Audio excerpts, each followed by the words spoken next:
At BidClips, we like to organize by service, not by parts only.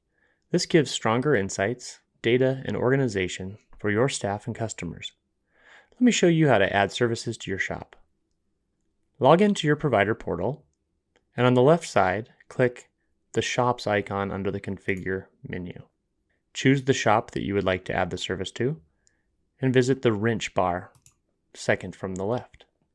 At the top, you can see services that are available to be added. Below, you can see services that are already offered to your shop. If this is your first time, start with the services that are most popular. In this case, I'm going to add Commercial Storefront. Click Save, and the service is now added to that shop.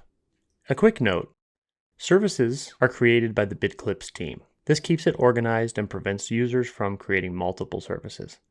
If you do not see a service that applies to your shop, reach out to contact us at support.bidclips.com and we'll be happy to help.